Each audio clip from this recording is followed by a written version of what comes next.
Holidays तकरीबन हमारी तो बीच में एक हफ्ते की ब्रेक, फुल फ्लेज ब्रेक ही उससे ज़्यादा हो जाती है ब्रेक, क्योंकि हम ऑलरेडी 3 डेज अ वीक मिल रहे होते हैं।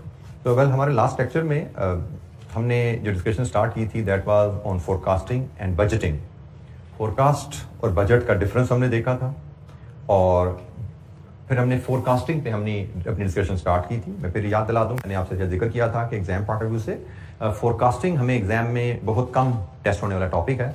पास पेपर्स पे हम जाते हैं तो ना होने के बराबर हमें इस पे क्वेश्चन नजर आते हैं, लेकिन अब चूंकि हमारा पेपर का पैटर्न बदल गया है नई स्कीम में आके, we can expect any least important topic even to appear in MCQ areas. वहाँ पे 1-2 नंबर के एमसीक्यूज हमें आ सकते हैं, इसलिए हमें किसी भी एरिया को लीस्ट इंपॉर्टेंट जान के छोड़ना नहीं है। हाँ, हम ये करेंगे कि प्रैक्टिस क्वेश्चन की तलाश में R&D पे मजीद नहीं करेंगे, एक्स्ट्रा नहीं करेंगे। जैसे फोरकास्टिंग की हद तक भी मैं कह सकता हूँ कि जो क्लास में डिस्कशन है, अगर अपने आप को वहाँ तक भी लिमिटेड रखें, अपने नॉलेज को उसी की रिवीजन रेगुलरली करते रहें तो भी काफ़ी रहेगा। तो फोरकास्टिंग में डिफरेंट टाइप्स ऑफ फोरकास्ट की बात हुई, फोरकास्टिंग मेथड्स पे हमने डिस्कशन की, इसमें क्वालिटेटिव मेथड्स पे हम बात अपनी कंप्लीट कर चुके थे। क्वांटिटेटिव मेथड्स पे आज हम अपनी बात शुरू करेंगे। क्वालिटेटिव में हमने market research, jury of executive opinion, Delphi method and estimates of sales force, ये 4 क्वालिटेटिव मेथड्स हैं, इन पे हमने बात कर ली थी। हमें 2-3 नंबर का नोट भी आ सकता है, बल्कि ज्यादा चांस मैं ये कहूँगा कि MCQ ही है कि 1 नंबर का MCQ हमें इस एरिया में से कोई मिल सकता है। एनी क्वेश्चन जी, पिछले लेक्चर से कोई सवाल? फोरकास्ट एस्टिमेट्स अबाउट फ्यूचर, अगले आने वाले पीरियड के एस्टिमेट डेवलप करना, उसके मेथड्स की हम बात कर रहे थे। अब हम क्वांटिटेटिव मेथड्स पे जाते हैं, जिसमें नंबर्स की मदद से हम नंबर्स को प्रिडिक्ट करते हैं। क्वांटिटेटिव मेथड में एक है जी time series analysis. Quantitative method के 2 बेसिकली ब्रॉड कैटेगरीज हैं। मैं अगर पिछली साइड पे लेके जाऊं, एक टाइम सीरीज मॉडल है और एक कॉजल मॉडल है। टाइम सीरीज मॉडल को भी हम डिस्कस करने जा रहे हैं। क्वांटिटेटिव में टाइम सीरीज मॉडल पे डिस्कशन करेंगे पहले, फिर क्वांटिटेटिव में कॉजल मॉडल पे बात करेंगे।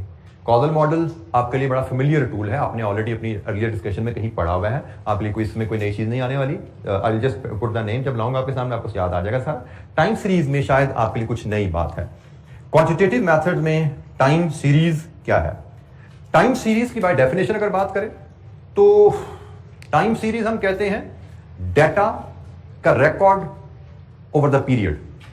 फॉर एग्जाम्पल आपसे कहा जाए पिछले 5 सालों के एनुअल सेल्स वॉल्यूम का डाटा ऑर्गेनाइज कीजिए। तो 2017, 18, 19, 20, 21 ये 5 साल है, किस किस साल कितने यूनिट्स बेचे, year units. This is the time series. Time के साथ एक्टिविटी लेवल का रिकॉर्ड जो है ये टाइम सीरीज है। तो हमने 5 सालों का रिकॉर्ड देखा। अब से चलिए मैं आपके सामने डाटा ले भी आता हूं कि 2017, 18, 19, 20 और 21 यूनिट्स हमने कहा जी 10,000, 11,000, 12,000, 10,500 और 11,200। This is a time series. Data का record over the time is called time series. अच्छा जी, टाइम सीरीज हमारे पास आ गई। अब टाइम सीरीज की मदद से प्रोजेक्शन, टाइम सीरीज की मदद से हम फोरकास्ट कैसे कर सकते हैं? पहली approach naive approach. Time series का मतलब आपको बता दिया मैंने। अब हम टाइम सीरीज में नाइव अप्रोच, नाइव का मतलब होता है मासूम, भोला भाला। तो नाइव अप्रोच भी इसी तरह मासूम सी अप्रोच है। वो कहती है कि अगर आपने 2022 आपसे कहा जाए 2022 में फोरकास्ट सेल्स बताइए, 2021 तक की सेल्स का रिकॉर्ड आपको दिया जाए और कहा जाए 2022 की सेल्स फोरकास्ट कीजिए, तो नाइव अप्रोच कहती है जी जो पिछले पीरियड की, मोस्ट रिसेंट पीरियड की सेल थी, उसी को अगले आने वाले पीरियड की फोरकास्ट सेल अज्यूम कीजिए। This is the naive approach कि जो मोस्ट रिसेंट पीरियड की एक्चुअल सेल थी ना, आने वाले पीरियड की फोरकास्ट सेल्स उसी को अज्यूम कर लीजिए। आप अज्यूम करो कि अगले साल भी अंदाजन इतने ही यूनिट्स हम बेचेंगे। फोरकास्ट क्या है? Estimate about future activity. Sales के रेफरेंस से 2022 में कितने यूनिट बेचेंगे, नाइव अप्रोच कहती है जितने 2021 में बेचे उतने 2022 में बेचेंगे। यही अंदाजा नाइव अप्रोच का है। सो ये तो बहुत ही सिंपल है जी naive approach. There is a second, moving averages. एक और tool moving average. Moving average का टूल यूज किया जाता है ऐसी सिचुएशन में जहां पे डाटा एक खास पैटर्न शो कर रहा हो ओवर द पीरियड। जैसे हम एक बिजनेस की मिसाल लें, आइसक्रीम के बिजनेस की, लेट्स डू, या कोल्ड ड्रिंक्स के बिजनेस की, जो कि एक सीजनल बिजनेस है। आइसक्रीम भी, कोल्ड ड्रिंक्स भी सीजनल बिजनेस है। गर्मियों में इन प्रोडक्ट की सेल ज्यादा होती है, सर्दियों में इन प्रोडक्ट की सेल कम होती है। तो अगर हम सालाना सेल्स को 4 हिस्से कर दें 4 क्वार्टर में, तो कुछ क्वार्टर सर्दियों के होंगे, कुछ गर्मियों के होंगे, तो सेल्स का ट्रेंड ऐसे ऊपर नीचे आपको नजर आएगा। मूविंग एवरेज का टूल कहता है कि आप पास्ट पीरियड के एक्स नंबर ऑफ वैल्यूज की एवरेज को आने वाले पीरियड की फोरकास्ट ले सकते हैं। पास्ट पीरियड के एक्स नंबर ऑफ वैल्यूज की एवरेज को। फॉर एग्जांपल हमारे पास डेटा आता है, मैं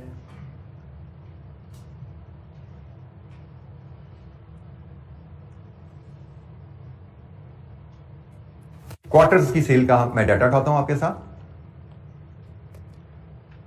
हमारे पास क्वार्टर 1, क्वार्टर 2, क्वार्टर 3 और क्वार्टर 4, ये हमारा लास्ट ईयर का डाटा है। हमें यूनिट्स सेल्स में दिए गए हैं,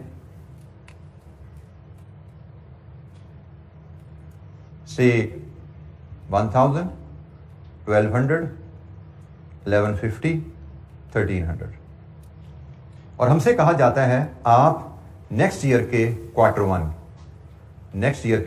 1 की फोरकास्ट बनाइए। मूविंग एवरेज मेथड कहता है कि आप पिछले 4 क्वार्टर्स की एवरेज लीजिए, बनाइए तो इस डाटा की एवरेज क्या है।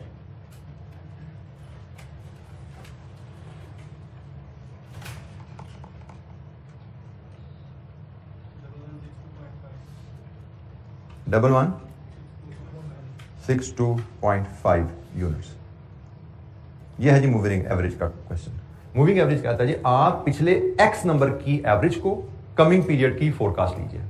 अब ये एक्स नंबर क्या होते हैं? ये एक्स नंबर डाटा की अवेलेबिलिटी पे डिपेंड करेंगे। फॉर एग्जांपल अगर हमें मंथली सेल्स गिवन है और हमसे कहा जाए जी जनवरी 2023 की सेल को फोरकास्ट कीजिए, तो पिछले 12 महीने की सेल्स की एवरेज करेंगे, वो हमारी मंथली सेल की फोरकास्ट बन जाएगी। हमसे कहा जाए कि जी नेक्स्ट वीक मंडे की सेल्स को फोरकास्ट कीजिए, तो वीक की सेल्स के लिए एक वीक का डाटा का एवरेज लिया जाएगा। पिछले वीक के सारे फिगर्स हैं उनकी एवरेज कर लीजिए, वो आपकी मंडे की सेल्स की एवरेज आपकी फोरकास्ट आ जाएगी। सो मूविंग एवरेज हमें पास्ट के एक्स नंबर ऑफ वैल्यूज की एवरेज कमिंग पीरियड की फोरकास्ट होगी। अगर क्वार्टरली डाटा हमें एक क्वार्टर की सेल फोरकास्ट करनी है तो पिछले 4 क्वार्टर की एवरेज ले लीजिए। हमें एक महीने की सेल फोरकास्ट करनी है, पिछले 12 महीने की सेल की एवरेज लीजिए, क्योंकि मंथ एक साल में एक बड़ा बिगर सेट बनाना होता है हमें। जैसे क्वार्टर का बिगर सेट साल में 4 क्वार्टर, मंथ का बिगर सेट साल में 12 महीने, डे का बिगर सेट वीक में 5 या 6 वर्किंग डेज, ठीक है। वीक्स का बिगर सेट में भी साल के 52 वीक्स। तो आपको एक्स नंबर सेलेक्ट करना पड़ता है कि आपको एवरेज जो फोरकास्ट बनानी है वो किस पीरियड की बनानी है। आई रिपीट, अगर आपको फोरकास्ट बनानी है क्वार्टरली तो पिछले 4 क्वार्टर की एवरेज ले लीजिए। अगर आपको फोरकास्ट बनानी है नेक्स्ट मंथ की, पिछले 12 महीने की एवरेज ले लीजिए। अगर आपको फोरकास्ट बनानी है अगले वीक एक दिन की, तो पूरे पिछले वीक की एवरेज ले लीजिए, पिछले वीक की। जैसे हम बात करें, let's assume there are 5 working days, Monday, Tuesday, Wednesday, Thursday, Friday. आप इनकी एवरेज लेंगे, इनकी एवरेज से आपको नेक्स्ट मंडे की फोरकास्ट मिलेगी। अब आपने फोरकास्ट बनानी है ट्यूसडे की, तो फिर आप ट्यूसडे से लेके मंडे तक इन 5 दिनों की एवरेज लेंगे, ये ट्यूसडे की फोरकास्ट बन जाएगी। आपने एवरेज लेनी है वेडनेसडे की, आप पिछले वेडनेसडे लेके ट्यूसडे तक के 5 दिन पूरे कीजिए, इसकी फोरकास्ट बन जाएगी। मूविंग एवरेज, इसको मूविंग एवरेज कहते हैं कि आप हर नेक्स्ट पीरियड की फोरकास्ट बनाने जाते हो, पिछला एक पीरियड माइनस करते हो, अगला एक पीरियड ऐड कर लेते हो। This is called moving average.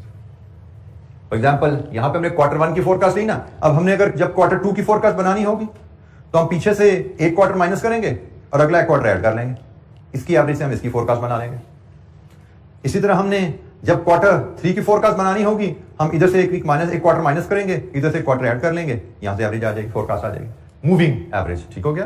तो मूविंग एवरेज में आपके जो डाटा है वो मूव करता जाता है एक स्टेप आगे। जैसे जैसे एक पीरियड आगे मूव कर रहे हैं आप, वैसे वैसे एक स्टेप आपका डाटा भी मूव करता जाता है। तो it's again a very simple tool. इसमें कोई हमें जैसे मैंने कहा पास पेपर में क्वेश्चन नहीं मिलता, हमें मैक्सिमम एक आध नंबर का एमसीक्यू आ सकता है तो हमें मिल जाएगा। जी कोई क्वेश्चन, मूविंग एवरेज से फोरकास्ट बनाना।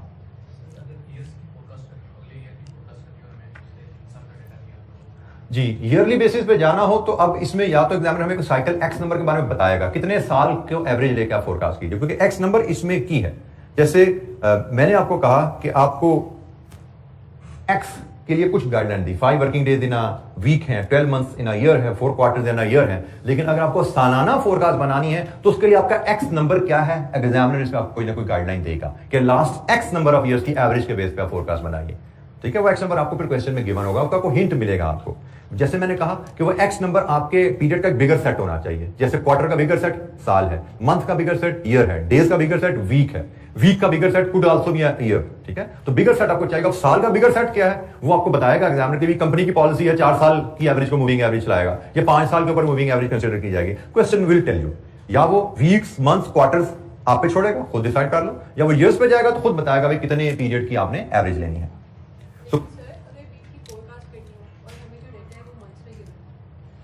बेटा ऐसा नहीं होगा, नॉर्मली मूविंग एवरेज है ना, तो एवरेज जिस पीरियड की फोरकास्ट करनी है उसी पीरियड की डाटा होगा, हम उसी पीरियड की एवरेज लेके आगे चल सकते हैं। मूविंग एवरेज हमें वीकली डाटा है तो हम वीक्स की फोरकास्ट बनाएंगे, मंथली डाटा है तो मंथली फोरकास्ट बना सकते हैं, क्वार्टरली डाटा है तो हम क्वार्टरली फोरकास्ट बना सकते हैं। जी, मूविंग एवरेज, एनी क्वेश्चन, कोई सवाल? अच्छा जी, नाइव अप्रोच में मैंने आपको नंबर फोरकास्ट करना सिखाया, क्वांटिटेटिव टूल है ये, कि पिछले पीरियड के एक्चुअल डाटा को कमिंग पीरियड की फोरकास्ट समझिए। मूविंग एवरेज में भी हमने नंबर डिटरमिन करना सीखा कि भाई पिछले पीरियड की data, x number of period का डाटा लेके कमिंग पीरियड की आप फोरकास्ट डिटरमिन कर सकते हैं। तीसरा जो टूल हमारे पास अवेलेबल है टाइम सीरीज में, that is called trend projections. This is called trend projections. Time series में हम क्वांटिटेटिव मेथड्स पढ़े हैं, क्वांटिटेटिव मेथड्स में, मेथड ऑफ फोरकास्टिंग में टाइम सीरीज में naive, moving average and trend projection. Naive approach में मैंने आपको नंबर्स से फोरकास्ट निकालनी बताई, बड़ी आसान थी। मूविंग एवरेज में मैंने नंबर से फोरकास्ट करनी आपको बताई, that was also very simple. Trend projection में हम नंबर्स में नहीं जा रहे, ये टूल्स नंबर्स ही डिटरमिन करने का है, लेकिन ये टूल्स काफी आप कह लीजिए जरा कंप्रीहेंसिव टूल है, जो कि हमारे इसकी एप्लीकेशन हमारे स्कोप में नहीं है। It used to be in our scope when this topic I used to teach this topic in CA finals, management accounting में जब ये टॉपिक होता था तब इसकी डिटेल में हम जाते थे, नंबर्स भी निकालते थे। लेकिन यहां पे हमारे पास इसका नंबर नहीं है, सिर्फ इंट्रोडक्शन, इसका सिर्फ इंट्रोडक्शन है। ट्रेंड प्रोजेक्शन की मदद से हम कैसे फोरकास्ट बना सकते हैं। अच्छा, ट्रेंड प्रोजेक्शन कहती है कि आप टाइम सीरीज को 4 कंपोनेंट्स में एनालाइज कर लें। टाइम सीरीज में ट्रेंड प्रोजेक्शन कहती है कि हर टाइम सीरीज में 4 कंपोनेंट्स होते हैं जो आइडेंटिफाइबल होते हैं। उन 4 कंपोनेंट्स, वो 4 कंपोनेंट्स क्या हैं उन पे हम बात करेंगे। प्रैक्टिकली हम इन चारों कंपोनेंट्स को अंडरस्टैंड करते हैं टाइम सीरीज में, इन चारों कंपोनेंट्स को एनालाइज करते हैं, और इन चारों कंपोनेंट्स की मदद से हम फ्यूचर प्रिडिक्ट करते हैं। हमने इधर कोई एनालिसिस नहीं किया, हमने यहां पे नाइव में कोई एनालिसिस नहीं, भाई पिछले पीरियड की एवरेज, पिछला पीरियड जो खत्म हुआ अगले पीरियड की फोरकास्ट ले लो। मूविंग एवरेज में कोई एनालिसिस नहीं है, सिंपली उसने क्या किया कि पिछले पीरियड में जो ऊंच नीच थी उसका एवरेज कर दिया कि मंडे, ट्यूसडे, वेडनेसडे, थर्सडे में सेल्स कभी ऊपर नीचे हो रही है, एवरेज कर लो, वो मंडे के लिए फोरकास्ट बना लो एंड सो ऑन। लेकिन यहां पे एक बड़ा लॉजिकल एनालिसिस है, लेकिन जैसे मैंने कहा ये एनालिसिस हमारे स्कोप में है नहीं, तो हमारे लिए सिर्फ ये जो 4 पॉइंट्स लिखे हुए हैं मैं आपको इनको कोशिश करूंगा ब्रीफली समझाने की आपको, और एक ये इनका थोड़ा सा ग्राफ में ये चीज नजर आ रही है, थोड़ा सा इसकी मदद से ये पॉइंट्स मैं आपको एक्सप्लेन कर दूंगा, और आपको शायद मुझे लगता है कि ये थोड़ा सा मुझे मेमोराइज करने वाली बात ही लगेगी, थोड़ा सा लॉजिक इनकी क्रिएट करके फिर इनको मेमोराइज करने वाली बात है कि एग्जाम में हमें कोई एक एमसीक्यू आ जाए तो हम इसको देख सकें। अच्छा जी, ट्रेंड प्रोजेक्शन में पहला कंपोनेंट है ट्रेंड आइडेंटिफाई करना। टाइम सीरीज में एक ट्रेंड होता है, वो ट्रेंड क्या है? For example this is your time series, आपने 2010 से लेके 2020 तक का डाटा प्लॉट किया, और ये आपने यहां पे से सेल्स यूनिट्स हैं, ये पॉइंट्स हैं जी, ये पॉइंट्स हैं आपके सेल्स में, हम देख रहे हैं ऊंच नीचे आ रही है, लेकिन we can see a trend. आप जब भी पास्ट डाटा को किसी ग्राफ पे प्लॉट करेंगे it will show a trend. शायद आपने क्यूएम में पढ़ा हो line of best fit graph, scatter diagram graph पढ़ी है, ये बिल्कुल वही है, स्कैटर डायग्राम बनाई आपने और फिर स्कैटर डायग्राम में एक लाइन ऑफ बेस्ट फिट खींच दी। This is showing your trend. ये ट्रेंड क्या शो कर रहा है कि योर सेल्स आर ग्रोइंग, कभी नीचे जा रही हैं कभी ऊपर जा रही हैं, लेकिन overall trend is sales are growing. ठीक है, सो टाइम सीरीज की मदद से हम एक ट्रेंड आइडेंटिफाई कर सकते हैं। दिस ट्रेंड अगर ये पास्ट है तो इस ट्रेंड की बेसिस पे हम 2021 2025 तक अपनी सेल्स को फोरकास्ट ले जा सकते हैं कि अभी हम अज्यूम कर सकते हैं कि फ्यूचर में भी शायद ये सेल्स, ये ट्रेंड कंटिन्यू रहेगा। तो पहली चीज, आप पास्ट डाटा स्टडी करके, हिस्ट्री को एनालाइज करके अपनी टाइम सीरीज में से एक ट्रेंड की वैल्यू असर्टेन कर सकते हैं। ट्रेंड की वैल्यू कैसे डिटरमिन करनी है, again not in our scope, but हमारे लिए स्कोप में क्या है, जो यहां पे एक जुमला लिखा हुआ है कि ट्रेंड शोज ग्रेजुअल अपवर्ड और downward movement of data over the long term. This is the trend. Then there is another component which is known as cyclical movement. एक cyclical movement भी होती है। जब आप किसी भी टाइम सीरीज को एनालाइज करते हो तो उसमें एक cyclical movement भी नजर आती है। तो cyclical movement क्या है कि over the years आपको, मैं एक और लाइन यहां ड्रॉ करता हूं, आपको नजर आ रहा होता है शायद एक ट्रेंड कुछ इस किस्म का, कभी सेल्स ऊपर जा रही है, कभी सेल्स नीचे जा रही है। एक साइक्लिकल मूवमेंट इसको हम कहते हैं। ये साइक्लिकल मूवमेंट क्या शो कर रही होती है? ये साइक्लिकल मूवमेंट शो कर रही होती है किसी बिजनेस के different phases, different business life के डिफरेंट फेजेस। जैसे हम देखते हैं कारोबार जब इनिशियली शुरू हुआ, आई am just taking hypothetical data, कारोबार शुरू हुआ, बड़ी एग्रेसिव लॉन्च हुई, सेल्स ग्रो करनी शुरू कंपनी की। सेल्स जब कंपनी की ग्रो हुई तो कंपैरेटर जो लोगों ने और देखा भाई ये कंपनी नई आई है, इसने नई प्रोडक्ट लॉन्च की, बड़ी सक्सेसफुली इसकी प्रोडक्ट जा रही है, इसकी प्रोडक्ट की सेल बड़ी तेजी से बढ़ी है, लोगों ने उसके कंपैरेटर बनना शुरू कर दिया, नई प्रोडक्ट्स मार्केट में आ गई, कंपटीशन आया, सेल्स में ग्रोथ रुकनी शुरू होगी और आहिस्ता आहिस्ता डिप आनी शुरू होगी। फिर कंपनी ने मार्केट को स्टडी किया, कंपैरेटर को स्टडी किया, revise product strategies and product technologies and sales strategy की वजह से फिर जोर लगाया, सेल्स फिर बढ़ना शुरू होगी, कंपैरेटर को बीट किया, और मे भी फिर उसके बाद कोई टेस्ट चेंजेस आ गए, कोई इकोनॉमिक स्लंप आ गया, फिर नीचे जाना शुरू हो गया बिजनेस। तो ये हम कहते हैं ये बिजनेस के साइकिल होते हैं, generally over a period of 3 to 4 years. Her business में साइकिल होते हैं, 3 to 4 इयर्स ऊपर, फिर 3 to 4 इयर्स नीचे, फिर 3 to 4 इयर्स ऊपर एंड देन नीचे। आप एक तो है ट्रेंड ओवरऑल नजर आ रहा है, और फिर इस ट्रेंड में ये कुछ साइक्लिकल मूवमेंट नजर आ रही होती है ऊपर नीचे। इनको अगेन कैसे मेजर करना है, कैसे कैलकुलेट करना है और फोरकास्ट में कैसे यूज करना है, हमारे स्कोप में नहीं है। हमें सिर्फ क्या याद रखना है, ये जुमला जहां लिखा हुआ है, any recurring sequence of points above and below the trend line, trend line के ऊपर और नीचे जो रिकरिंग पॉइंट नजर आ रहे हैं, that last for more than a year is considered to constitute the cyclical component of the time series. Cyclical components of the time series क्या है कि भाई आपके डाटा में जो लाइन से, ट्रेंड लाइन से ऊपर, ट्रेंड लाइन तो सेंटर में से गुजर रही है, लाइन ऑफ बेस्ट फिट, इससे ऊपर और इससे नीचे जो मूवमेंट है और जो लास्ट करती है मोर देन अ ईयर, एक साल से ज्यादा ऊपर रहा अरसा, एक साल से ज्यादा नीचे रहा, अब एक साल ज्यादा 2 साल है, 3 साल है, 4 साल है, बिजनेस टू बिजनेस में very, but more than a year trend line से ऊपर रही आपकी सेल, फिर मोर than a year trend line से नीचे रही एंड सो ऑन। इसको कहते हैं ये साइक्लिकल मूवमेंट होती है। और साइक्लिकल मूवमेंट की मैंने पॉसिबल कॉज भी बता दी। बिजनेस की लाइफ के फेजेस होते हैं, इंट्रोडक्शन आता है, फिर ग्रोथ आती है, फिर स्टेबिलिटी आती है, फिर डिक्लाइन आता है, फिर दोबारा ग्रोथ आती है एंड सो ऑन। ये चलता रहता है मामला ऐसे। ये साइक्लिकल कंपोनेंट है। तीसरा कंपोनेंट होता है जी सीजनल कंपोनेंट। अच्छा, सीजनल कंपोनेंट इसी ग्राफ में देखिए, ये तो अगर हम एनुअल डाटा ले रहे हैं तो हमें ये बिहेवियर ऐसे नजर आ रहा है, लेकिन अगर आप क्वार्टरली डाटा लोगे ना तो बिहेवियर आपको बीच में कहीं ऐसा भी नजर आएगा।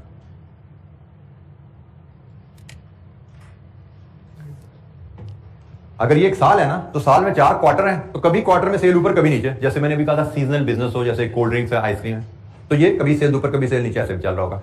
तो अगर हम एनुअल डाटा ले रहे हैं तो हम साइक्लिकल कंपोनेंट्स आइडेंटिफाई कर पा रहे हैं, लेकिन अगर हम क्वार्टरली डाटा लेंगे तो वही बिहेवियर ऊंच नीच जो with in a year note हो रहा है उसको हम सीजनल मूवमेंट कहते हैं। विद इन अ ईयर जो मूवमेंट है उसको सीजनल कहते हैं। इसकी मैं मदद से फोरकास्ट अभी मैं आपसे शेयर करता हूं कैसे आती हैं। तो चौथा जो कंपोनेंट है that is irregular movement. Irregular को कहते हैं कि this is random and irregular variation of the time series that cannot be predicted in advance and are caused by short-term unanticipated and non-recurring factor। अच्छा, आपकी cell में ऊंच नीच हम क्या स्टडी कर रहे हैं? कभी एक तो पास्ट सेल में हमें ट्रेंड नजर आ रहा है, हमारी पास्ट में हमारी सेल का बिहेवियर क्या है, एक हमें पास्ट में साइक्लिकल मूवमेंट नजर आ रही है और एक हमें पास्ट में सीजनल बिहेवियर भी नजर आ रहा है। लेकिन इसके इन सब के अलावा भी सेल्स में ऊंच नीच आ जाती है जिसको हम इरेगुलर या नॉन रिकरिंग इवेंट्स कहते हैं। फॉर एग्जाम्पल किसी खास मंथ में, चले हल्के कुछ ज्यादा पुरानी बात नहीं, आपके सामने की बात है, कुछ 4-5 साल पहले इस्लामाबाद में कोई एक से धरना टाइप एक्टिविटी हुई थी, 3-4-5 साल पुरानी। अब उन दिनों में इस्लामाबाद की business activity was badly effective. अगर हम किसी इस्लामाबाद के बिजनेस को से किसी सुपर मार्केट को स्टडी करें तो उन दिनों में सेल्स में एक स्पेशल डिप नजर आएगी, लेकिन दैट इज नॉन रिकरिंग। हमेशा यहां पे हम कहते हैं ये वो दिन था, महीने थे, तो वो यहाँ पे सेल्स कहीं यहाँ पे आगे भी थी, असूलन उसने मुड़ जाना था ऊपर इधर से, लेकिन किसी एक खास वजह से सेल ज्यादा नीचे आ गई। तो हम यहां पे क्या पढ़ रहे हैं कि भाई बाज का सेल्स हिस्ट्री को स्टडी करते हुए आप आइडेंटिफाई कर पाते हो कि कुछ नॉन रिकरिंग इवेंट्स की वजह से वैल्यूज में एक्स्ट्रा ऑर्डिनरी अप या डाउन आ जाता है। तो उसको आपने अपने एनालिसिस मकसद के लिए रिकॉर्ड नहीं करना, क्योंकि हमने फोरकास्ट बनानी है कि भाई इसको स्टडी करके फ्यूचर हमने प्रेडिक्ट करना है। तो भाई पास्ट में किसी एक पर्टिकुलर दिन में जो धरना हुआ, that is not a repetitive event, that can not be predicted, उसका हम एस्टिमेट नहीं कर सकते। अच्छा, मैं जरा बताऊं आपको हम फोरकास्ट बनाते कैसे। जब हमने सारे कंपोनेंट्स आइडेंटिफाई कर लिया, फॉर एग्जांपल हमसे कहा जाए 2025 की क्वार्टर नंबर 3 की सेल्स बताओ, 2025 के क्वार्टर नंबर 3 की सेल्स फोरकास्ट बताओ, तो हम ट्रेंड लाइन को आगे लेके जाते हैं से जी 2025 का क्वार्टर 3 है, हमारी प्रेडिक्शन रहेगी कैसे बनेगी, फोरकास्ट कैसे बनेगी। सबसे पहले प्रेडिक्ट करेंगे कि क्वार्टर 3 तक हमारी ट्रेंड लाइन इसी बिहेवियर से ग्रो करते करते कहां तक पहुंचती है। फिर हम साइक्लिकल बिहेवियर को स्टडी करके प्रेडिक्ट करते हैं कि भाई अगर साइक्लिकल बिहेवियर इसी तरह ही चलता रहा तो 2025 के क्वार्टर 3 में हमारा साइक्लिकल मूवमेंट कहां पे खड़ा होगा, ट्रेंड लाइन से कितनी नीचे होगी value. I am just explaining, you are not expected to write this in exam, आपके लिए वो 4 लाइनें ही काफी हैं। ये सिर्फ मैं आपको लिंक कर रहा हूं कि भाई जो बात की है वो प्रोजेक्शन में कैसे यूज होगी। हम कहेंगे जी क्वार्टर 3 में ट्रेंड लाइन कहां तक जाती है, यहां तक, और इसको भी फोरकास्ट करें तो ये साइक्लिकल मूवमेंट कहां पे आएगी, ट्रेंड लाइन से नीचे यहां पे आएगी। फिर सीजनल फोरकास्ट, क्वार्टर 3 में सर्दियां या गर्मियां हैं, गर्मियां हैं तो सेल्स ऊपर होती है, यहां पे होती है, ये जी आपकी फोरकास्ट बन जाएगी। 3 फैक्टर्स, चौथा तुमने ना इरेगुलर, उसको छोड़ दो, उसको तुम्हें कंसीडर नहीं करना। हम 3 फैक्टर कंसीडर करते हैं, एक ट्रेंड लाइन के ट्रेंड के हिसाब से हम सेल वैल्यू यहां पे आती है, दूसरा साइक्लिकल मूवमेंट, साइकिल के हिसाब से हम ट्रेंड लाइन से नीचे फॉल कर रहे होंगे क्योंकि हमारी सेल या ट्रेंड लाइन से ऊपर होंगी या ट्रेंड लाइन से नीचे होंगी, साइकिल पे डिपेंड करता है। साइकिल के हिसाब से हम ट्रेंड लाइन से नीचे खड़े होंगे क्वार्टर 3 ऑफ 25 में, और फिर क्वार्टर 3 ऑफ 25 में सीजनल मूवमेंट किया, गर्मियां या सर्दियां, उसकी वजह से हमें ऊपर जाना है या नीचे जाना है, क्योंकि हम देख रहे हैं हिस्ट्री में ऐसे ही होता आ रहा है ना। तो this is how we develop a forecast. फिर हमने कहा जी ये हमारी फोरकास्ट वैल्यू है, ये हमारी फोरकास्ट वैल्यू है। कंप्रीहेंसिव जब इस टॉपिक को पढ़ते हैं तो उसमें तमाम वैल्यूज को डिटरमिन करना सीखा जाता है। ट्रेंड की वैल्यू से 10,000 यूनिट्स है, साइक्लिकल वैल्यू -1500 है, सीजन वेरिएशन +200 है। तो आप से 10,000 -1500 जमा 200, यहां से सेल्स फोरकास्ट बनाते हो, ये 8500 8700। But again this is not in our scope, इसको बनाना हमारे स्कोप में नहीं है। हम 3 कंपोनेंट्स, चारों कंपोनेंट्स की डेफिनेशन में आनी चाहिए, that is good enough for us. 4 components की डेफिनेशन में आती हो हमारे लिए काफी होगी। आई वुड लाइक कि आप एक दफा ये चारों कंपोनेंट्स को रीड थ्रू कर लीजिए। किसी पॉइंट पर लगता है कि आपको मजीद को एक्सप्लेनेशन चाहिए, आपको क्योंकि मुझे लगता है कि हमें समझना भी जरूरी है, समझ के चीजों को याद रखेंगे तो आप बेहतर अंदाज में एग्जाम में परफॉर्म कर पाते हैं। जी पढ़ लीजिए, कोई पॉइंट समझ नहीं आता पूछिए।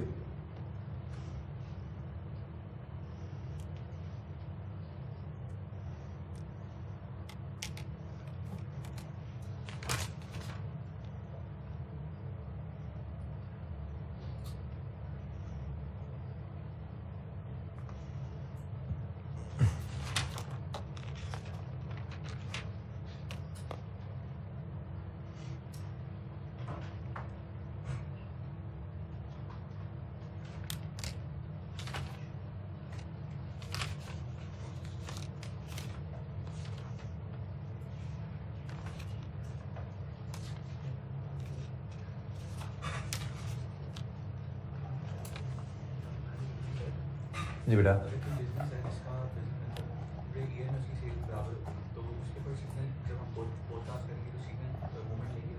सीजनल मूवमेंट 0 आ जाएगी। आपको लगा कि बिजनेस ऐसा है जिसमें कोई सीजनल इफेक्ट नहीं आता, तो आपकी उसमें सीजनल जो वेरिएशन है वो 0 होगी। जैसे मैंने आपको कहा ना, यहाँ पे हम, तो ये आपने जो सीजन वेरिएशन है ये आपकी 0 आ जाएगी।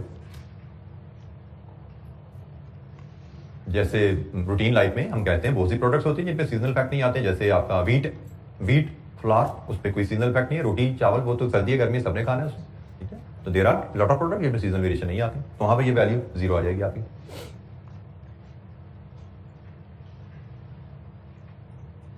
ये वैल्यूज पास्ट डाटा को एनालाइज करके कैसे डिटरमिन करनी है, that is not an scope. लेकिन मैं आपको थ्योरेटिकली बता रहा हूं कि seasonal variation will be 0 in that case. अच्छा जी, क्वांटिटेटिव मेथड में कॉजल मॉडल। जी बेटा यहाँ ग्राफ यहाँ अगर लेना चाहें, मैंने देखा था किताब में समय ग्राफ मिस हुआ हुआ है, तो इसकी अगर आप पिक्चर लेना चाहें तो उसको अपने रिकॉर्ड के लिए लेना चाहें तो रख लीजिएगा।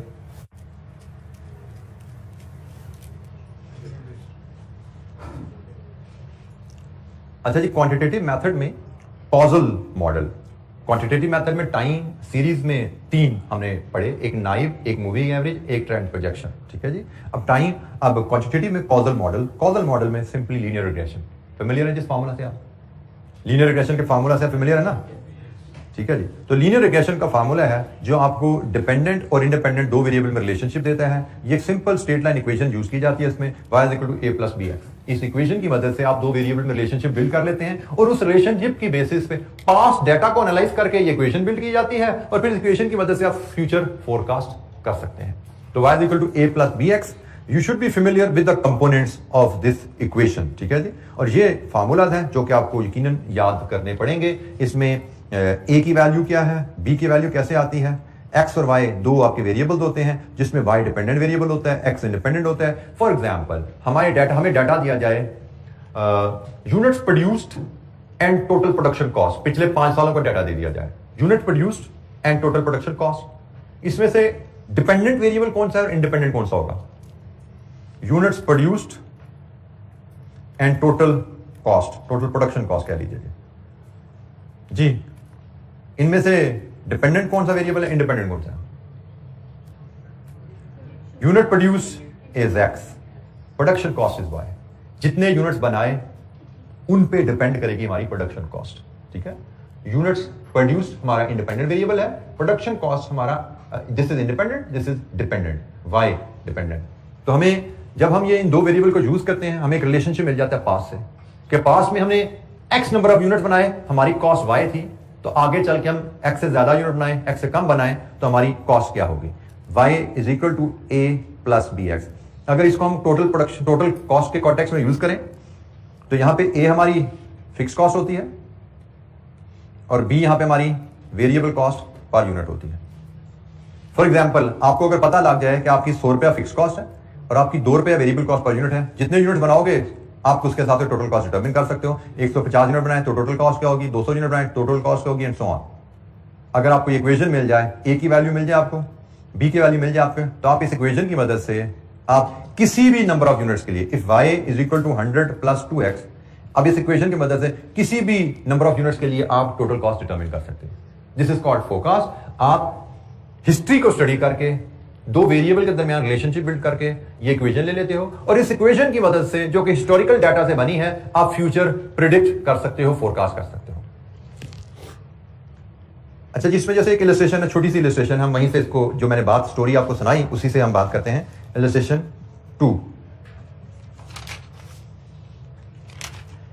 2 एक बेसिक सी इलस्ट्रेशन है, इसका डाटा देखते हैं।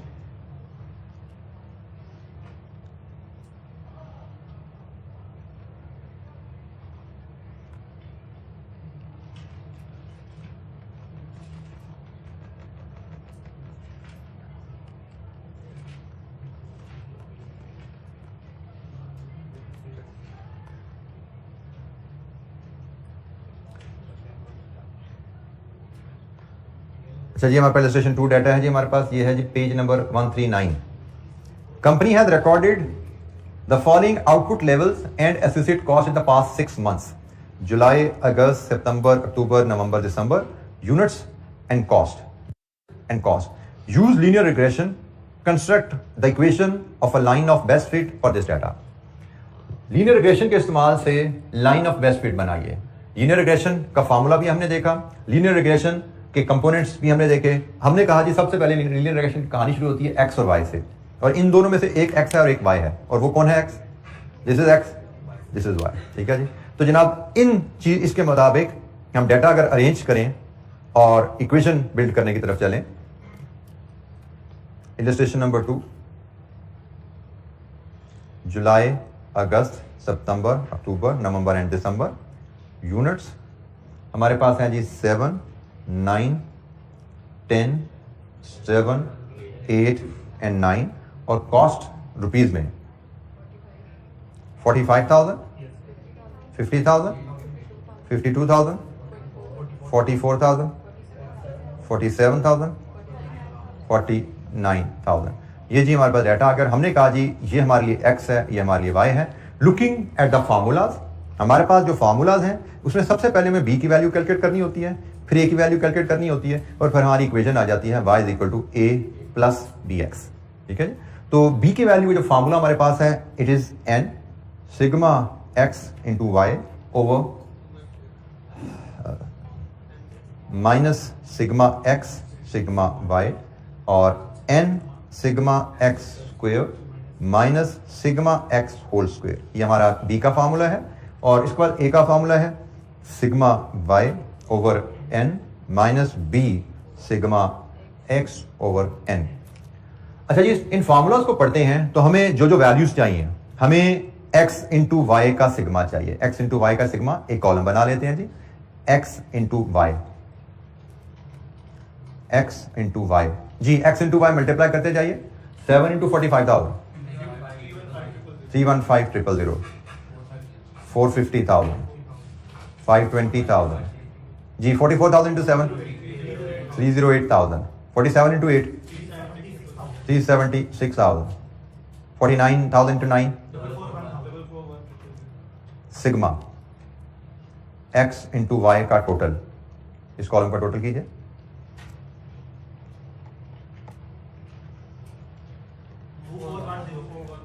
टू 410,000। अच्छा जी, हमने x इंटू वाई का सिग्मा ले लिया, हमें सिग्मा x चाहिए। सिग्मा x का मतलब इसका टोटल, ये सिग्मा x आ गया जी, सिग्मा x इज 50। हमें सिग्मा y चाहिए, सिग्मा y इसका टोटल 287,000। हमें x स्क्वेयर का सिग्मा चाहिए, x स्क्वेयर का सिग्मा मतलब इसका मतलब हमें x स्क्वेयर का कॉलम बनाना पड़ेगा और फिर x स्क्वेयर का सिग्मा लेना पड़ेगा। तो 7 इंटू 7 49 81 100 49 64 81। लीजिए जी, टोटल कीजिए इसका 424। हमारे पास x इंटू वाई भी हो गया, ये भी हो गया, सिग्मा x भी हमारे पास है, सिग्मा x भी है, सिग्मा y भी है, एवरीथिंग इज अवेलेबल। अब हम वैल्यू फीड करेंगे जी।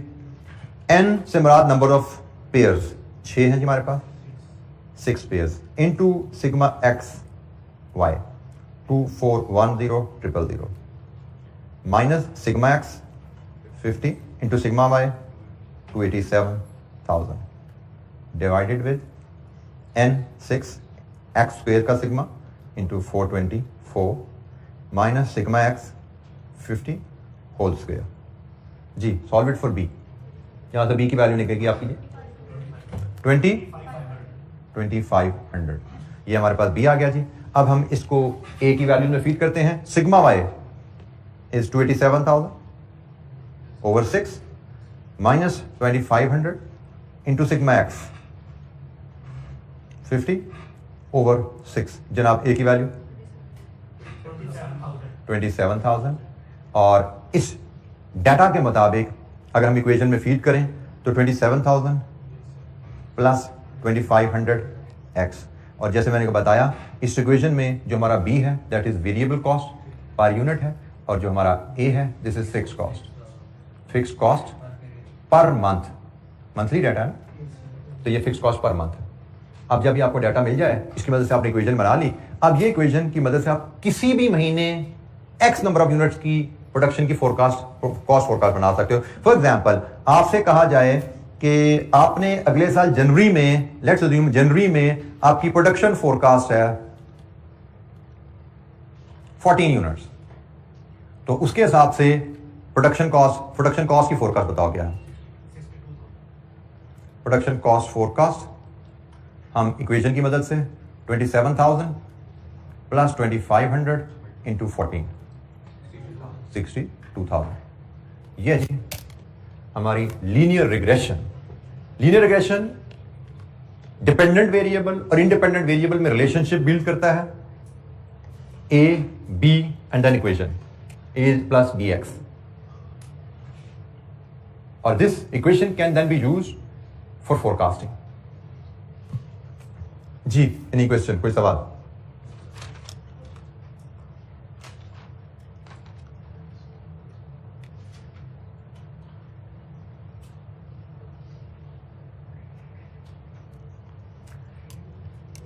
अच्छा जी, इलस्ट्रेशन 3 में थोड़ा सा आपका मैं चाहूंगा आपका जरा ध्यान चेक किया जाए, कितना ध्यान से आप चीजें सुनते हो और एनालाइज करते हो और बोलते हो।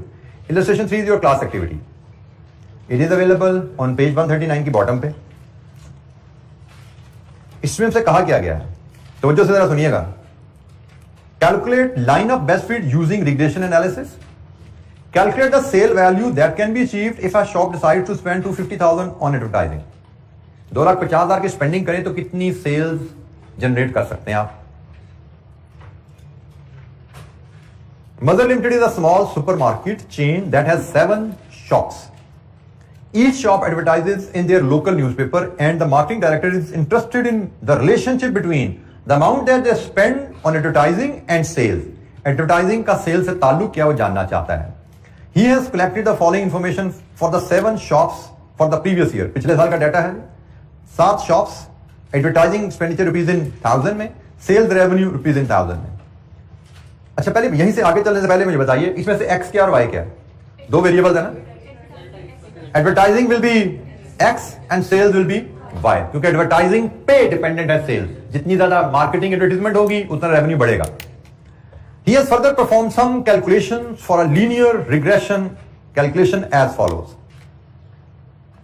Sum of the advertising expenditure x का कॉलम, x का सम 1000 है, उसने खुद दे दिया आपको। y का सम 9200 है। x इंटू वाई करके सम 1416000 है, और x स्क्वायर का सम 163,200 है। उसने सारी एक्टिविटी जो लेबोरियस काम था वो कर दिया आपका, ठीक है। उसने कि ये वैल्यूज आ गई हैं, अब लाइन ऑफ बेस्ट फिट बनाओ और फिर इसका जवाब भी दो। तो पहले लाइन ऑफ बेस्ट फिट के मुताबिक आप 3 स्टेप्स में काम करेंगे, ठीक है जी। आप 3 स्टेप में काम करेंगे। आपको पता है कि सबसे पहले आपने डिटरमिन करनी है वैल्यू कौन सी,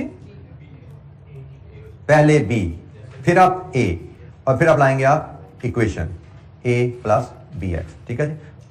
जिना शुरू कीजिए काम, वैल्यूज 1 बाय 1 डिटरमिन कीजिए, फिर हम इसको डिस्कस करेंगे। और जैसे मैंने कहा कि आपकी अंडरस्टैंडिंग, मैं एनालिटिकल थिंकिंग जानना चाहता हूं कि आप कितना सोच समझ के काम कर रहे हैं और कितना सोच समझ के बोल पाते हैं।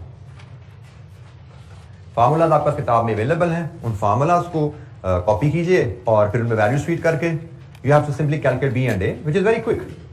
लेबोरियस काम कुछ नहीं है इसमें।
जी, बी की वैल्यू 5, ए की वैल्यू 600, इक्वेशन होगी 600 प्लस 5x। अब before we move forward, part B पे जाने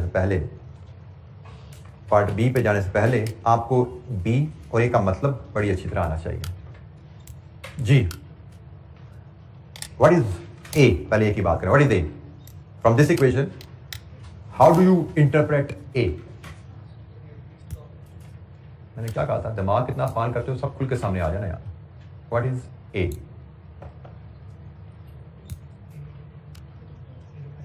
इस सारे डाटा में कहीं फिक्स कॉस्ट, वेरिएबल कॉस्ट थी, यहां पे तुमने फिक्स कॉस्ट बोल दी। ये कॉस्ट का एनालिसिस कर रहे हो आप। जिस डाटा को यूज किया है उसी डाटा से कुछ निकला ना, और भी उस डाटा को देखकर बताओ, इस इक्वेशन को देखो। What is A? y is equal to a when x is 0, यही है ना यहां पे कहानी। y is equal to a when x is 0. What is y? What is y? Sales. Sales is equal to a when x is 0. What is x? What is x? Advertising. So sales is equal to a when advertising is 0. जब marketing advertising नहीं करोगे तो sales कितनी होगी? a. And by the way, y is rupees in thousands. Rupees in 1000, तो ये भी rupees in 1000 ही में वैल्यू आई है। ये वैल्यू भी रुपीज इन थाउजेंड में है कि अगर आप एडवर्टाइजिंग नहीं करोगे तो आपकी सेल्स होंगी 6 लाख। रुपीज इन थाउजेंड 600,000 हो गया ना। अगर आप एडवर्टाइजिंग नहीं करते तो आपकी सेल्स होंगी 6 लाख। ये पता लग रहा है यहां से। अब बी बताओ, व्हाट इज बी? जी बी क्या है जी? यहां पे 5 का क्या मतलब है?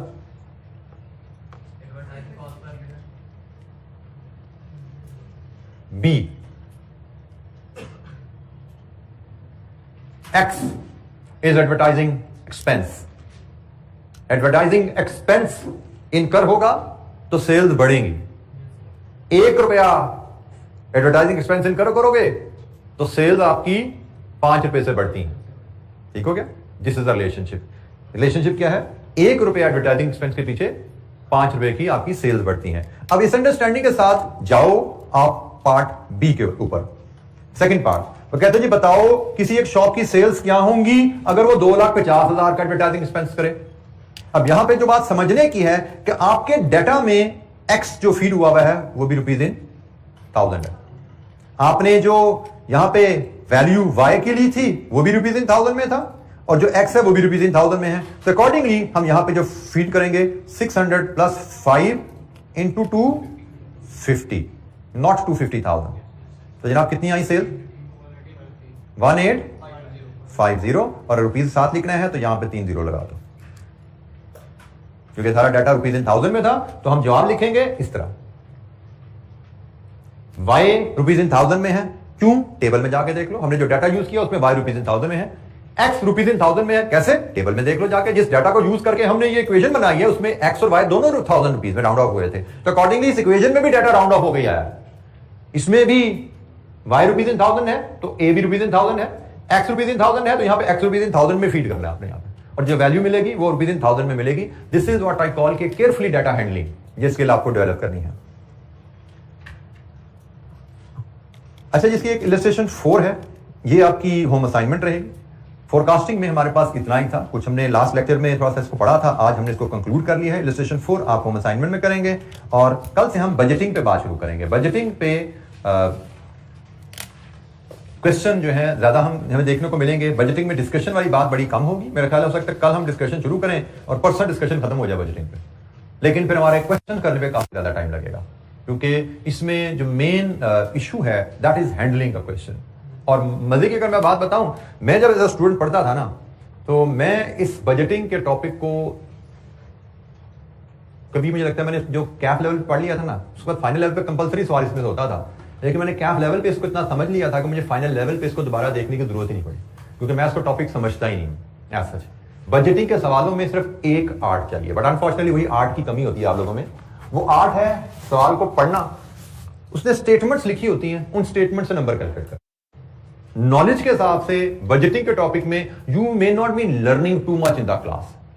कोई बहुत सिर्फ आपको पुरानी कुछ चीजें याद कराई जाएंगी, फलाने टॉपिक में आपने ये पढ़ा था, उसमें ये फॉर्मेट देखा था, फलाने टॉपिक में ये पढ़ा था, उसका ये फॉर्मेट होता है, ये इक्वेशन आपने वहां पढ़ी थी, सिर्फ वो याद कराई जाएंगी। फिर हम सवालों पे जब जाएंगे तो सवालों पे सिर्फ एक आर्ट आपको चाहिए, क्वेश्चन को ध्यान से पढ़ना आता हो और स्टेटमेंट्स को पढ़ के नंबर्स में ट्रांसलेट करना आता हो। कोई रॉकेट साइंस, कोई टॉपिक स्पेशलाइज्ड चीजें, कोई टूल्स नहीं होते। जैसे आप डिफरेंट टॉपिक्स पढ़ते हो ना, स्पेशलाइज्ड टूल होते हैं। बजटिंग में कोई स्पेशल टूल नहीं है, सिंपल फॉर्मेट्स हैं। पीएनएल का फॉर्मेट होगा, बैलेंस शीट का फॉर्मेट होगा, कैश फ्लो का फॉर्मेट होगा, सिंपल फॉर्मेट होंगे जिनसे आप पहले फेमिलियर हो। सिर्फ उन फॉर्मेट की वैल्यूज डिटरमिन करनी होती है हमने।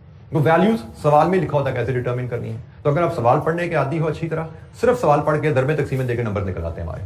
ठीक है, तो कल से इंशाल्लाह बजटिंग पे बात करेंगे। बेसिक से फॉर्मेट्स होंगे, लेकिन कैलकुलेशन जो है उस पर हमें काम करना पड़ेगा, मेहनत करनी पड़ेगी। तो आज के लिए इतना ही। Thank you very much. अस्सलाम वालेकुम।